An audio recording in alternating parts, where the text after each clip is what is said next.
वो शिव जी के पास पहुंचा, भोले बाबा आज मैं आपके ऊपर हाथ रखना चाहता हूं। शंकर जी ने पूछा क्यों? मेरी पत्नी बोली प्रैक्टिकल वही करो, प्रैक्टिकल वही। बाबा तो छोड़ के भागे। भगवान नारायण बचे। पार्थिव लिंग की पूजन का महत्व कितना है, पार्थिव पूजन की महत्वता कितनी है, शिव महापुराण की कथा कहती है कि भगवान शंकर का चरित्र कहता है, पार्थिव लिंग पूजन का महत्व कहता है। अर्जुन तुम करो तो शिवलिंग का पूजन। अर्जुन ने पांडवों के साथ मिलकर कुरुक्षेत्र की भूमि पर युद्ध प्रारंभ होने से पहले एक शिवलिंग का निर्माण करा, जो आज भी कुरुक्षेत्र की भूमि पर निर्मित है। एक स्थान पर शंकर के शिवलिंग का निर्माण करा, जिसको स्थानेश्वर शिव महापुरुष भगवान शंकर का चरित्र कहते हैं। स्थानेश्वर शिवलिंग का,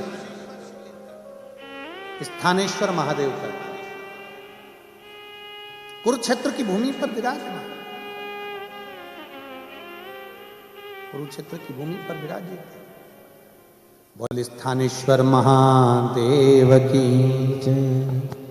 स्थानेश्वर महादेव कुरुक्षेत्र की भूमि पर विराज। अर्जुन शंकर भगवान पर जल चढ़ाता, पांडव जल चढ़ाते और चले जाते युद्ध के मैदान में। खूब युद्ध हो। भगवान कृष्ण ने किसके लिए शिवलिंग का निर्माण करवाया था? भगवान कृष्ण को मालूम था महायोद्धाओं के साथ अगर अर्जुन लड़ेगा तो महायोद्धा हार जाएंगे, पर महायोद्धा में संत साधु सन्यासी तपस्वी साधक उपासक जो खड़े होकर बाण चलाएंगे, अर्जुन इनके सामने जीत नहीं सकता, हार जाएगा। अब अर्जुन को महायोद्धा तपस्वियों से लड़ने के लिए तपस्वी की जरूरत है, इसलिए शंकर भगवान के पार्थिव लिंग का पूजन करवाया, जल चढ़वाया। पार्थिव लिंग का जल चढ़वाकर अर्जुन से रोज बाबा कहते, भगवान कृष्ण कहते कि अब युद्ध पर जा। जल चढ़ाया युद्ध पर चलेगा, जल चढ़ाया युद्ध पर चलेगा। कुछ दिन निकले, थोड़े से दिन निकले और वेद व्यास जी वहां अर्जुन से मिलने के लिए आ गए पांडवों से।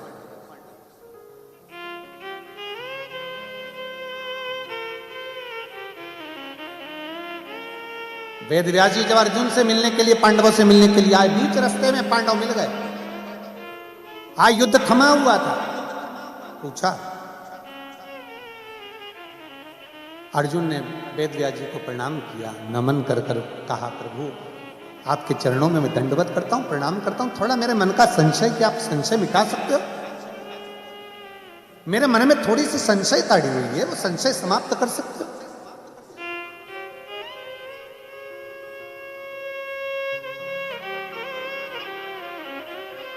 क्या संशय बताओ? संशय है क्या?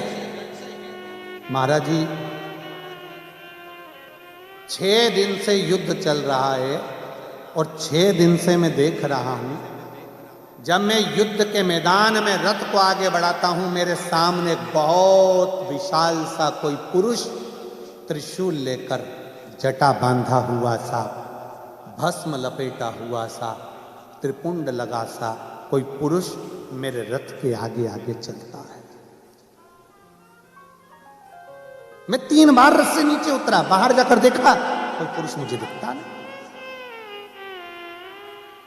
मैं जब रथ पर बैठता हूं और बाण चलाना प्रारंभ करता हूं, युद्ध लड़ना प्रारंभ करता हूं, सामने एक जटा बांधा हुआ विशाल सा कोई पुरुष त्रिपुंड लगाया हुआ, त्रिशूल पकड़ा हुआ मुझे नजर आता।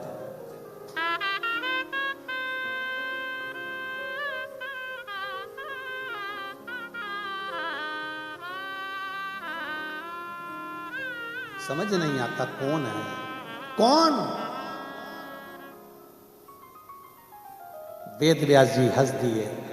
अर्जुन एक बात बताओ, क्या तुम युद्ध के मैदान में आने से पहले क्या शंकर भगवान को 1 लोटा जल चढ़ाकर जाते हो, शिव की पूजन करके जाते हो? अर्जुन ने कहा द्वारकाधीश जी ने कहा था कि एक शिवलिंग का निर्माण कर और रोज उस पर जल चढ़ाना, फिर युद्ध के मैदान में जाना। आपसे भी निवेदन है, अर्जुन जैसी चतुरता रखो, अपने घर से निकलने से पहले एक लोटा जल महादेव को समर्पित कर कर जाओ, उसका फल क्या होता है तुमको मालूम पड़ेगा। उसका फल क्या है?